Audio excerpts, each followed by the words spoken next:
Hello lovelies and welcome back to my channel. Today we are going over all the audiobooks that I have selected from Stuff Your Earbud Day, which is still going on today, so if you want to go get some free audiobooks yourself, you can. But anyway, let's get into the books that I have selected. If you see me look over this way, it's because my laptop's over there, just so I can read off it. I'm going to preface this by, I cannot read people's names very well. I very much struggle with it. I will try my best. I have not high hopes for me in this. But anyway, book one is Bite Me, Your Grace. This is a Renaissance romance, vampire romance, arranged marriage, supposed to be more paranormal because the plot hook is she broke into the Duke's mansion and she found a vampire instead of a ghost, which I really like as a plot hook.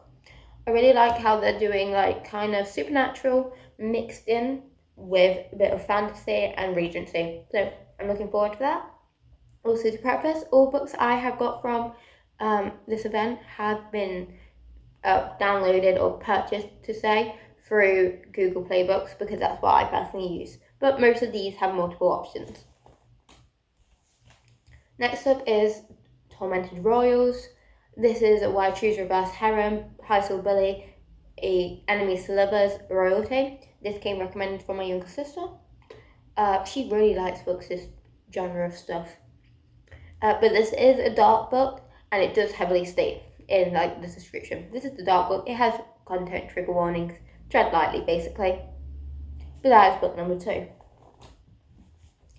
Book number 3, and for those who have watched my videos before know that I have been looking for a new book to read that is kind of within the fantasy academia world. But most books I find, I really dislike the main characters. I just don't like the way they play against each other. No. But Cruel Magic, Royals of Villains Academy, Book 1 is a good contender. It's a college. I do like it's a college. I like that it's not high school. That's one of the main things I like more about this. I like that because most ones within that world, they're normally high school or late high school age. I like the fact it's a college. This is one of the main reasons why I selected this book. But anyway. It is a reverse harem, enemies to lovers, magic academy with groveling. Everyone loves a good male character that can grovel. It shows growth. But anyway, it's basically villains discovering their magic. I hope they do that correctly. Arrogant royals who want to break her, who will stare in the face. I really like the dynamic they're setting up here within the description. It is a short one, but I do have hopes for it. It is also narrated by 2 people, which is interesting, saying that there's 4 main male characters, so I'm wondering how they're going to do that. And then we have Wolfsbane. This one is a single narrated one. This is werewolves, shifters, enemies to lovers with Japanese mythology, which I really like because normally when I find a fantasy book that has mythology in it, it's normally Norse, Roman, or Greek, and I really like it. It's Japanese. I hope they do it correctly though, and with a good, strong inspiration that you can see clearly through. But I am intrigued for this. This also is an award-winning audiobook from the narrator's delivery, and so I have high hopes for the narration. It should be really good if it's award-winning. The next book is The Midnight Test, which is Right World, Light Grove Witches, Book 1. This is yet again another academy setting, forbidden love, hidden society, past life. Is witches. I love a good witch story. There we go. Witch Hazel gave up on the idea of being powerful, and now she spends her days hiding out as a human whilst occasionally hunting ghosts. When an exclusive coven offers her an opportunity to prove her worth, she jumps at the chance, but pesky and annoyingly handsome human scene keeps getting in her way. I like this. I like this fact that it's setting them up to be a bit older. I love the fact that it's just plain supernatural with ghost hunting. If you haven't noticed, ghost hunting may become a common theme in some of the future books I read. I'm trying to get more into paranormal stuff so then I can slowly transition into reading more mystery and paranormal mystery books, and I think this might be the right way to do it. Next up we have Uppercut Princess. The Height Crew Book 1, Revenge Party of One. Kayla would do anything to avenge her parents' death, including infiltrating the organized crime syndicate who murdered her parents. It's a mafia romance, dark romance, enemies to lovers, why choose? If you're noticing a theme here, that's because there is. And I have nothing more to really say on that. And then the next book is Nothing to Hide.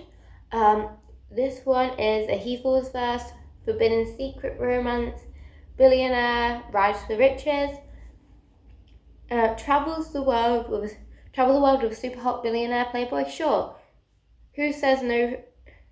Who says no to free 5-star travel? He's suave, charming, everything the hungry media says. Play, have fun.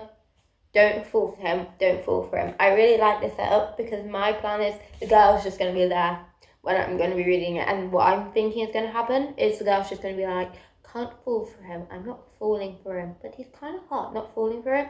And the guy's just going to fall head over heels within the first half of the book. And then it's just going to be him trying to convince her, hey, I can actually be a half-decent partner and human being. And I really like them for plot hooks. I really like it when the guy falls first in books. Right, the next one.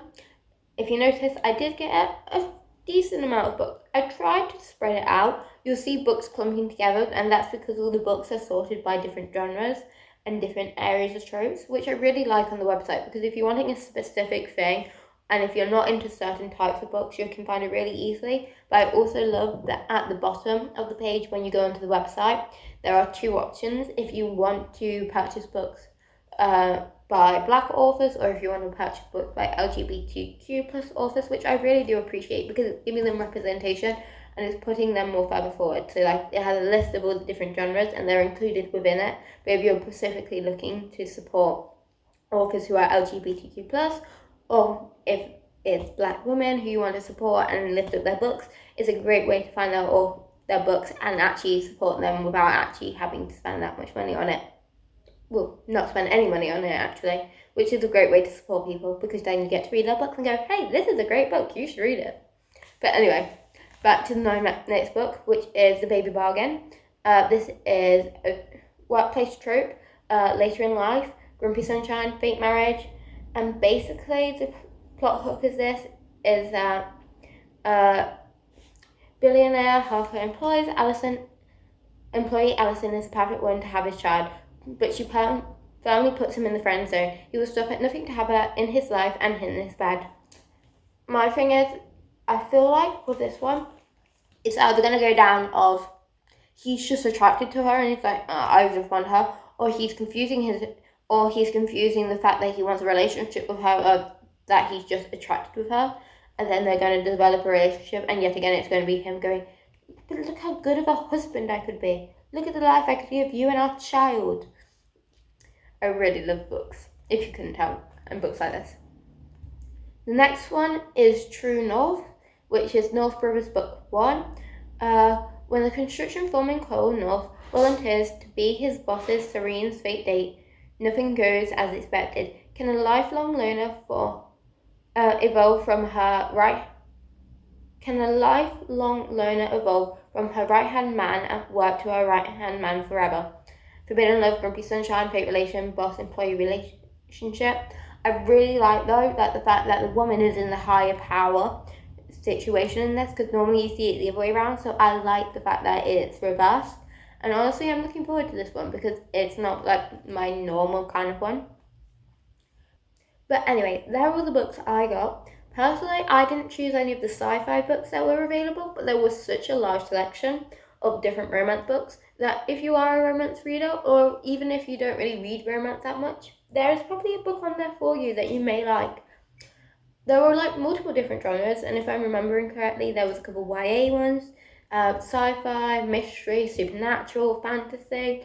There was a lot of crossover between different genres, and there's so many different tropes in case people are wanting more difference in that. Hopefully I will be coming with book reviews for these books down the line in a couple later months, hopefully. But all I can really give you is the information that's on the site because that's how you will be seeing it. But anyway, all the books I have shown, I have purchased through Google Play. It feels really weird saying purchase because it is free, but technically it is technically a purchase. I don't know what to call it. I acquired the books. Yes, that's the that. I acquired the books all through Google Play. Honestly, this event is one of my favourites, next to Stuff Your Kindle. And, well, that's all for today. I hope you enjoyed this video, and you should go read or listen.